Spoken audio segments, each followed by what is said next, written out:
Aqueous limited अपना IPO लेके आ रहा है 3 दिसंबर को। Aerospace, client top tier, Airbus और बोइंग जैसी काफ़ी लॉन्ग टर्म कॉन्ट्रैक्ट्स हैं इनके पास। प्रोडक्ट रेंज भी काफ़ी स्ट्रॉन्ग है, सेटअप बहुत अच्छा है। बट क्या फाइनेंशियल इसको सपोर्ट करता है? आइए इस वीडियो में डिटेल में एनालिसिस करेंगे इस आईपीओ को और समझेंगे कि आपको इन्वेस्ट करना चाहिए कि नहीं करना चाहिए दोस्तों। जी हाँ दोस्तों, तो थोड़ा सा भी हम समझने का प्रयास करें इस कंपनी के बारे में कि कंपनी क्या करती है। एक्वस लिमिटेड 2000 में और इनकॉर्पोरेट हुई थी। ये एक एरोस्पेस इंडस्ट्री का एक इम्पॉर्टेंट प्लेयर है। एरोस्पेस मैं कहता हूँ तो ये फ्लाइट वगैरह के कंपोनेंट्स वगैरह बनाती है। इंडिया का एक स्पेशल इकोनॉमिक जोन रन करती है ये कंपनी, जहाँ एरोस्पेस कंपोनेंट्स के मैन्युफैक्चरिंग का फुल्ली इंटीग्रेटेड प्रोडक्शन होता है। और कंपनी एयरबस एंड बोइंग जैसी बड़ी कंपनी का इंजन सिस्टम, लैंडिंग गियर और काफ़ी प्रिसीजन कंपोनेंट्स बनाती है। आज के डेट में कंपनी के पास 5000 से ज़्यादा एरोस्पेस की कंपोनेंट बना रही है दोस्तों कंपनी। ओवरऑल अगर मैं बात करूं, एरोस्पेस मैन्युफैक्चरिंग इंडिया को ग्लोबल मैप पे पुश कर रही है ये कंपनी दोस्तों। इस आईपीओ का मैं कुछ की इंपॉर्टेंट डिटेल आपके साथ लेके आया हूँ। टाइमलाइन की अगर मैं बात करूँ तो आईपीओ ओपन होगा 3 दिसंबर को। आईपीओ क्लोज हो जाएगा 5 को, यानी कि 3, 4 एंड 5 3 दिन आपके पास ऑप्शन रहेंगे अप्लाई करने के लिए। अलॉटमेंट आपका 8 दिसंबर को हो जाएगा। अगर अलॉटमेंट नहीं मिला तो 9 को आपको रिफंड मिल जाएगा और शेयर्स जो डिमेट में 9 को ही क्रिएट हो जाएंगे। और आईपीओ की लिस्टिंग जो है वो 10 दिसंबर को रखी गई है दोस्तों। प्राइस बैंड की अगर मैं बात करूं तो दोस्तों 118 से 124 रुपये पर रखा गया है। आपको हमेशा अपर प्राइस बैंड पे ही लगाना है, जो कि 124 पे आपको अप्लाई करना है। लॉट साइज 120 शेयर का रखा गया है। टोटल इशू साइज 921.81 करोड़ का रखा गया है, जिसमें फ्रेश इशू 670 करोड़ का रहेगा। ऑफर फॉर सेल 251.81 करोड़ का रहेगा। एम्प्लॉय को भी डिस्काउंट ऑफर किया गया है 11 रुपीज़ पर शेयर और रिटेल कोटा 10% ही रहेगा, क्योंकि फाइनेंशियल लॉस में as per the SEBI rule अगर आपका 3 साल से पिछले पास्ट 3 ईयर्स में कंपनी 1 साल भी लॉस बुक की है तो रिटेल कोटा 10% से ज़्यादा नहीं हो सकता है। अगर मिनिमम एक लॉट रिटेल के लिए आप अप्लाई करेंगे तो आपको 14,880 रुपये लगाने होंगे दोस्तों। फाइनेंशियल थोड़ा सा इंटरेस्टिंग है दोस्तों, जैसा कि मैं आपको बताना चाहूँगा। एसेट्स की बात करूँ तो मार्च 2023 में था 1321 करोड़ 1321 करोड़। मार्च 2024 में था 1822 करोड़। मार्च 2025 में 1859 करोड़ है। तो 2024 से 25 में कोई ज़्यादा फर्क नहीं है, थोड़ा हल्का फुल्का का फ़र्क है। टोटल इनकम की बात करूँ, मार्च 2023 में था 840 करोड़। मार्च 2024 में 988 करोड़। अच्छा है, थोड़ा सा प्रॉफिट हुआ है ज़्यादा। बट मार्च 2025 में फिर वो डिप हो गया 959 करोड़। अगर प्रॉफिट आफ्टर टैक्स की बात करूँ, 109 करोड़ का लॉस 2023 में, 14 करोड़ का लॉस 2024 में। तो लॉस नैरो हुआ है 2023 से 24 में।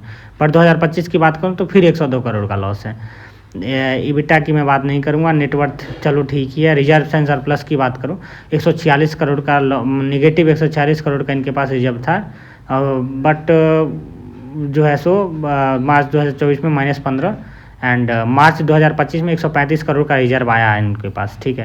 कर्जा की बात करूँ, सिग्निफिकेंटली बढ़ा है। 346 करोड़ था आपका 2023 में, 2024 में था 291 करोड़।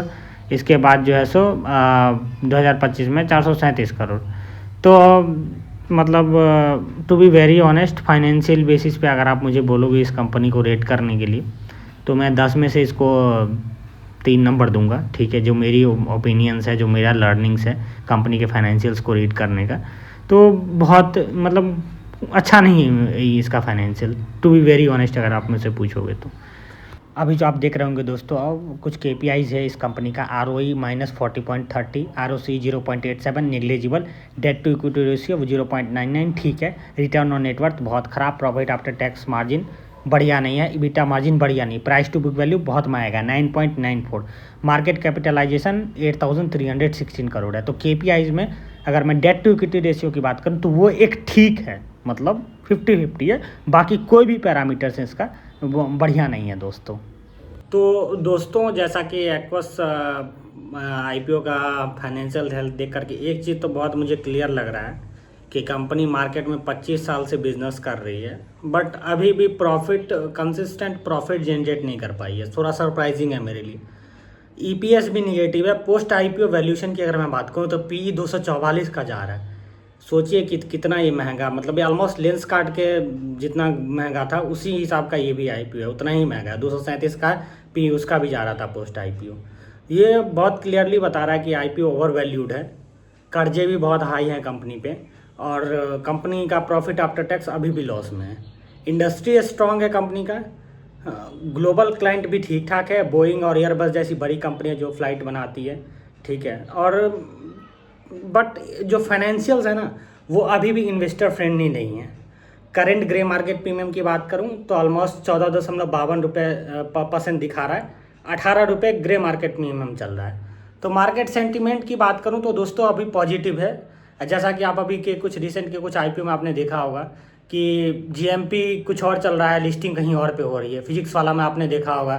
तो उस आधार पे अगर आप मुझे पूछेंगे, शॉर्ट टर्म के लिए आप रिस्क ले सकते हैं, ठीक है। अगेन वो 50-50 होगा, आपको लिस्टिंग गेन भी मिल सकता है, नहीं भी मिल सकता है। लॉन्ग टर्म के लिए तो मैं अभी भी बोलूँगा कि अवॉइड करिए, बहुत सारी कंपनीज है मार्केट में इन्वेस्ट करने के लिए। तो ये था हमारा एनालिसिस दोस्तों। अगर आपको अच्छा लगा हो तो वीडियो को लाइक कर दीजिए, चैनल को सब्सक्राइब कर दीजिए, और मीशो आईपीओ और विद्या वायर्स आईपीओ का भी रिव्यू आने वाला है जल्द चैनल पे। और डेली मैं इस चैनल पे आपको ग्रे मार्केट प्रीमियम का अपडेट देता हूँ शॉर्ट के माध्यम से, तो चैनल को सब्सक्राइब कर दीजिएगा, तो आप तक वीडियो जल्द से जल्द पहुँच जाएगा। थैंक यू दोस्तों, goodbye. One more thing, I am not a SEBI registered advisor, so before doing any investment, please connect with the registered advisor or do your own research. Bye bye.